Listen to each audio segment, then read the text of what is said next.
Stevie Wonder. Stevie Wonder. Cameras rolling. And cue. Stevie, welcome to Countdown and to Australia. My pleasure. It's been about 9 years since I've been, I guess, to Australia, and I am honored to be here by way of television. Well, we're very honoured to have you. Now, we're about to go into the 80s. How do you personally reflect on music that happened in the last 10 years? Well, I think you had, in the early 70s, you had a lot of what was a continuation of the 60s. There was a lot of experimental music. It was where jazz fusion really began to happen. You had the disbanding and then banding again of various groups and peoples, producers, and etc. And I guess by 74 you had the beginnings of what is known now as disco. Well, I guess disco actually began around 74, 75, but its true beginnings started, I guess, in like the 60s with like James Brown and stuff like that. But disco took its form again, dance music, music to make everyone feel as if they are a part of that star, say that Sly Stone and the various music of Hair talked about, really came to life around 75. And that in my thinking was one of the most important things that happened of this last 10 years, musically that is. There have been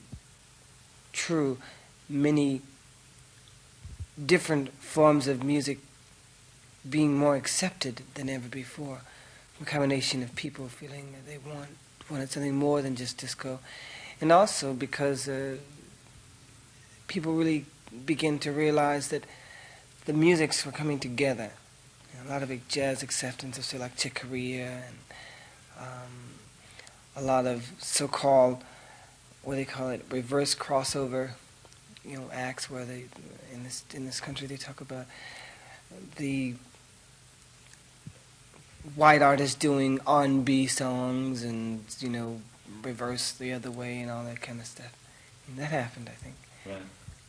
Now, some critics say that... Well, naturally, you had, the biggest happening, like the Peter Frampton, you had the Bee Gees, and you have, Saturday Night Fever. And you had also the Fleetwood Mac, And I guess gospel, too, also began to really come with some of the very, very important people like Rance Allen and God, I can't think of the other guys. I'll think of his name before we get through. Right. But he's very important. Well, a lot of people that we've interviewed not only say that you had a great influence on music, and one of the very few that had a great influence on music in the 70s, but the fact that you're one of the very few people also, as artists, that in their opinion never sold out and have never sold out on their music for a commercial value. What's your opinion on that?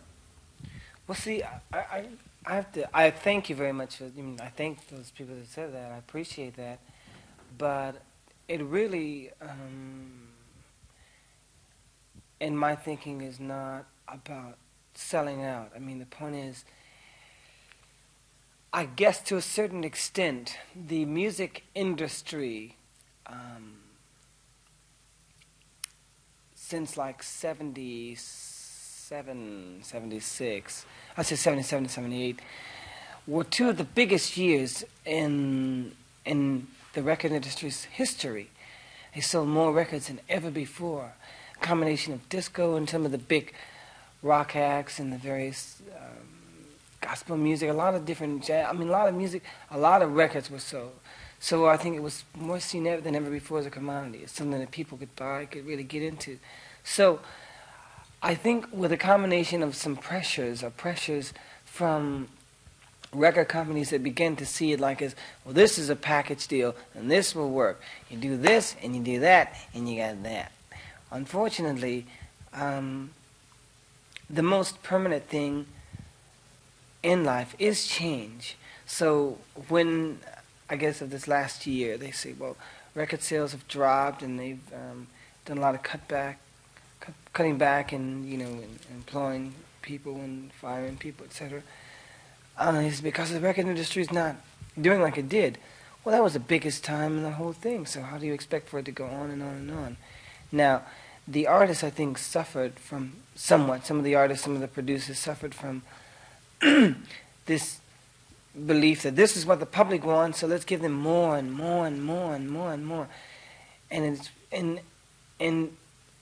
instead of giving quality, right, they were giving too much quantity, you see. And then what was good disco turned out to be not as good disco because there was not as much time spent. And anybody that had this certain thing, take them in the studio and let's do it. Well, this is only a repeat of, I guess, the late 50s, a certain part of the 60s. I mean, it happens all the time, so it's nothing new. I am 29, but as of 81, I will have been in the record industry or in business or whatever for 20 years. So, to me, some things are just repeating themselves again.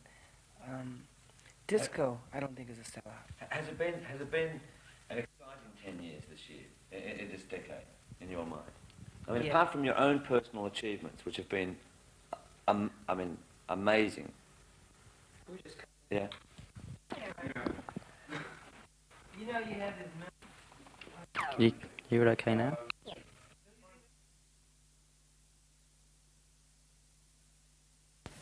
Every night. Which I was surprised. I'll ask you a question. Okay. Okay, and sit. People who have looked over the 70s already, the critics and that, say that that yourself had a great influence on music going right back from from 71, 72, 73, of putting the foundations to what disco is now, and yet there's only one master and that's you. How do you feel on that? Without being flattering to you. I appreciate it. They say, well, the world is getting smaller because of the technological advances that have happened. I mean, people have come together. I mean, like, I was thinking of like when you had like Paul Simon doing a song with the Dixie Hummingbirds, "Love Me Like a Rock," and you have Andre Crouch. I mean, you have a lot of stuff happening with musicians, jazz musicians, and you get where Stanley Clarke is influenced by a lot of the basis of funk music or whatever, and they're influenced again, like the Funkadelics and Parliament, all those influenced by a lot of the jazz players, and they're influenced. I mean, it's incredible. I think. Well, what is your opinion of, say, like the music that's been over the past 2 years on the charts? Past 2 years? Yes. If you look at, say, the disco side of it, have you been disappointed? Well, I mean, some of it I like, some of it I don't. Some of it is out of sight, is great, and some of it is kind of, nicety. Right. Now, when I say nicety, I mean, to some people it might be nice, but to others it's kind of nasty. Right, now you've been a singer, songwriter, producer, arranger. A lot of people... Disco Inferno was one of my favorite tunes, though. Right. I love it. A lot of people say that music, number one, songwriting-wise, became bland. Good change.